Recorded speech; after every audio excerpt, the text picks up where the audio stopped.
But I guess I want to thank everybody for coming today to my memorial service.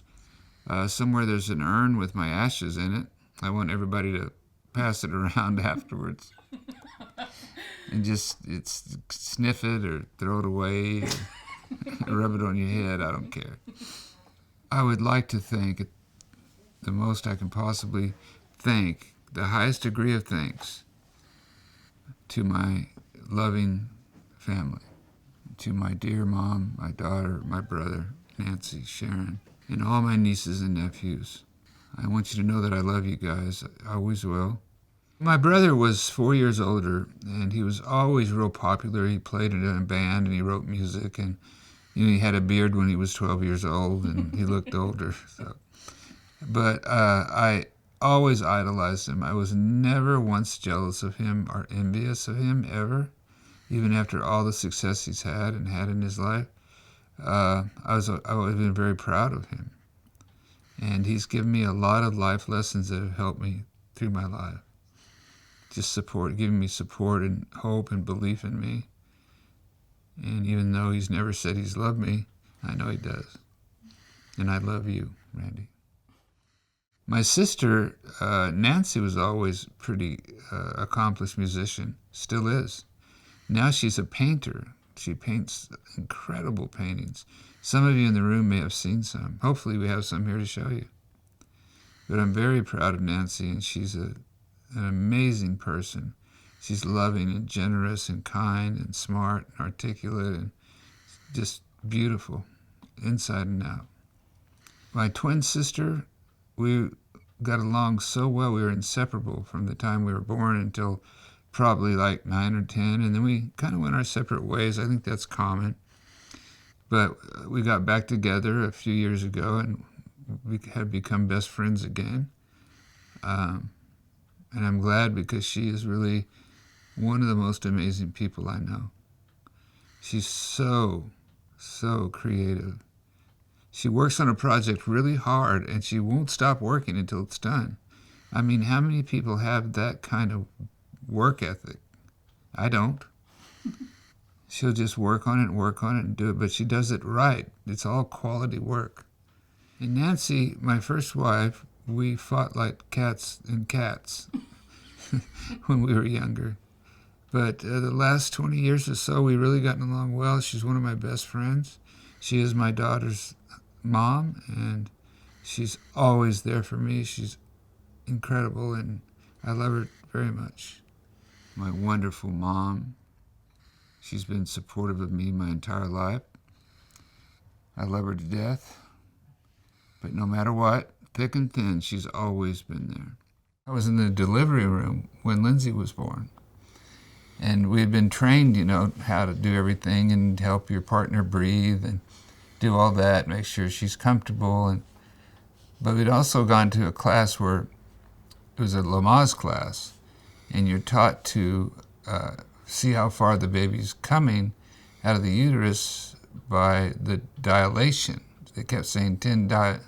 10 centimeters dilated. 10 centimeters dilated, and 5 centimeters dilated, and the baby's ready to come out if it's 10 centimeters dilated. So I asked the doctor, I said, how can you tell if a baby's about to be born by how big the dilation in their eyes are? I really thought that if the mother had 10 centimeters dilated, she's about to pop a baby out. So I got a big laugh. Your mother got mad. She was embarrassed. But I really did. So back into the delivery room, the doctor kept checking. Okay, it's about to come. And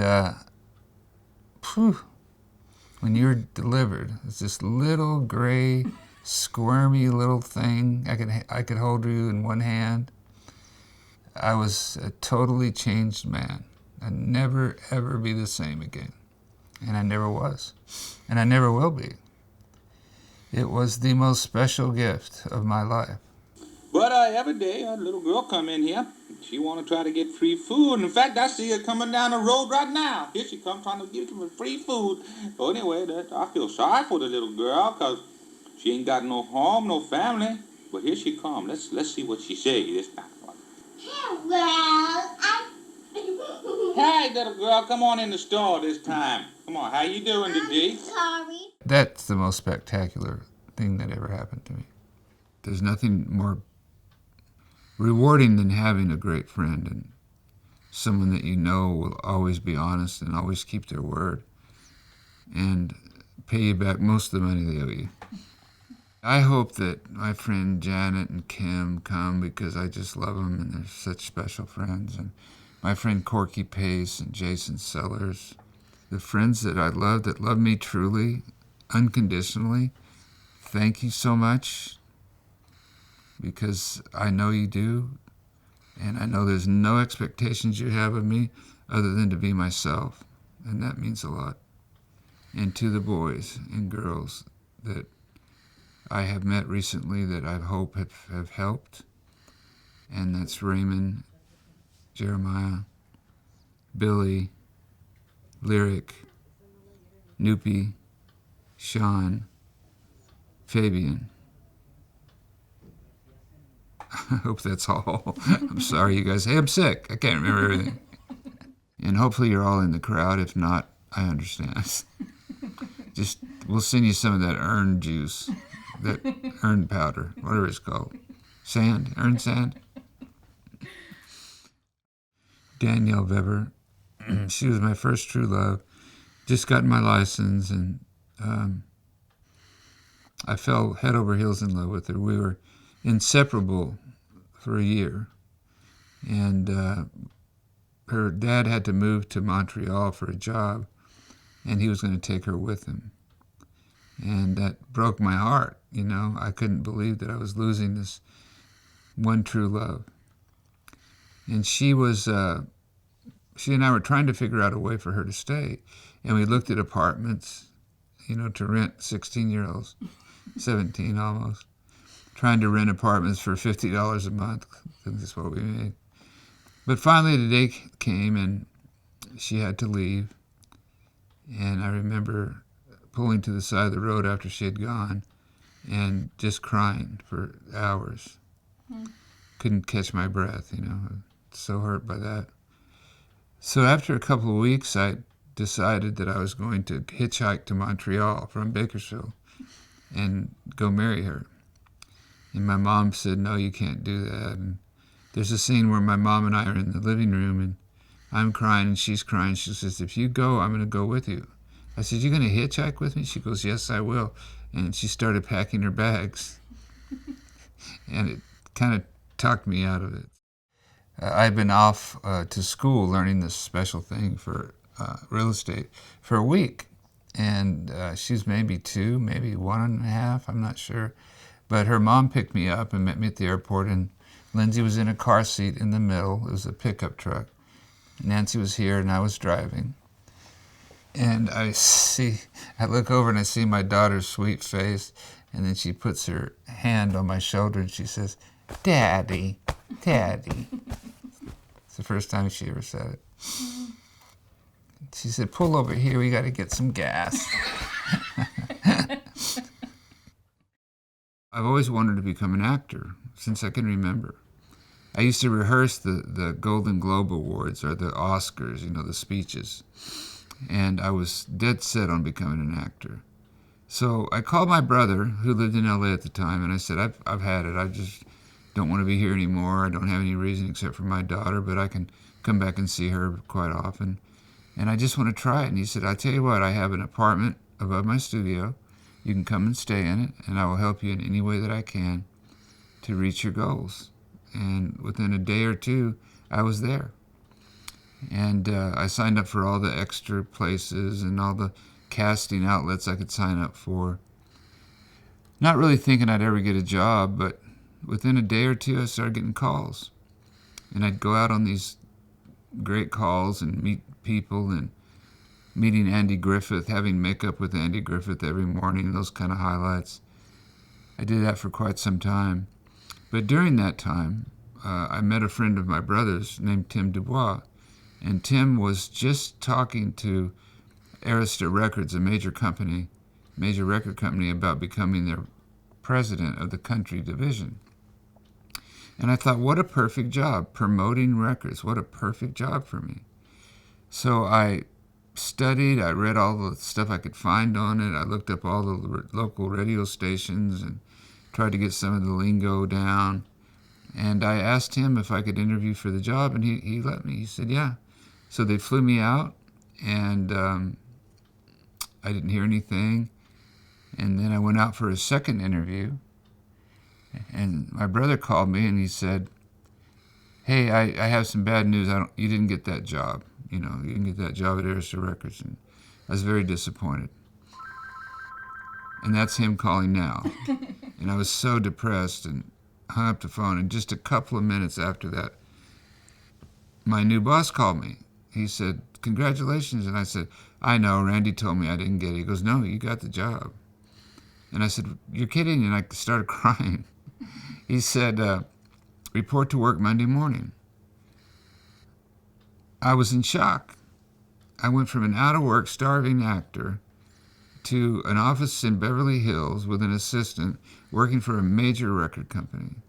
And that was the beginning of some of the best times of my life, working with artists, working with country artists, and going out there.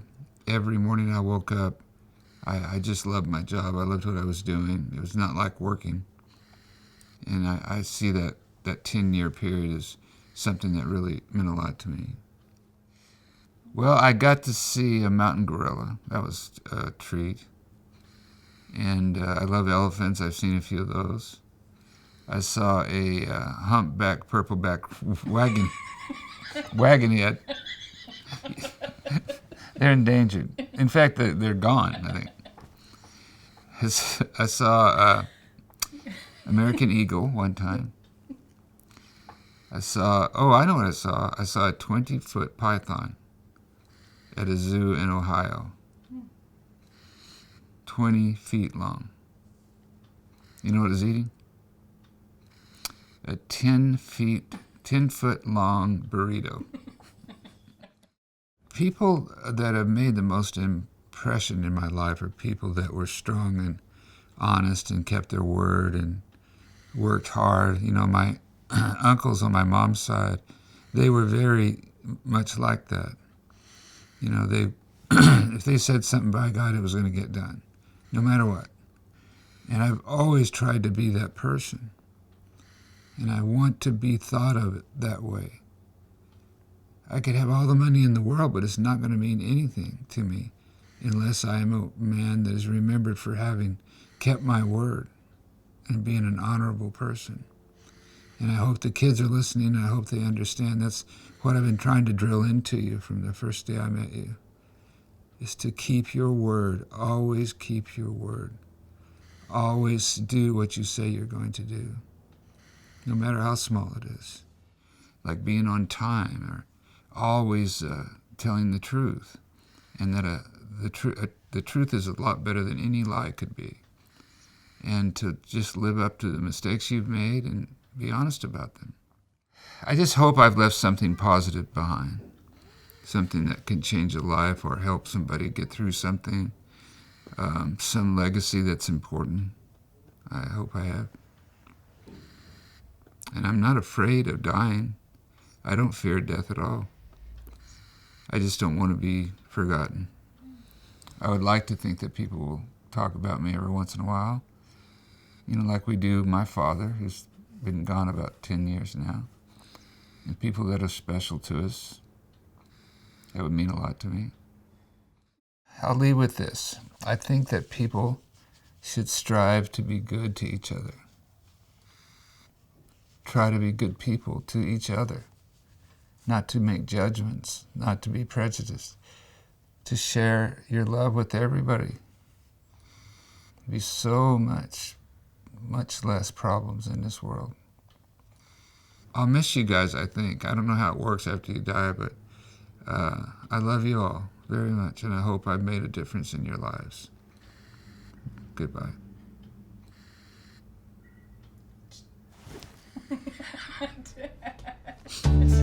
I just want to dedicate this song to Mama. Mama, thank you very much. Wise men say only fools rush in but I can't help falling in love with you. Shall I stay? Would it be a sin if I can't help falling in love with you? Oh, thank you very much.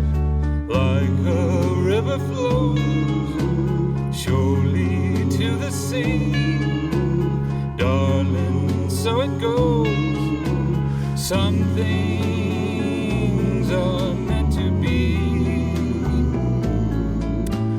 Take my hand, take my whole life too, for I can't help falling in love with you. Like a river flows surely to the sea, darling, so it goes. Some things are meant to be. Take my hand, take my whole life too, for I can't help falling in love with you, for I can't help falling in love with you. Thank you very much.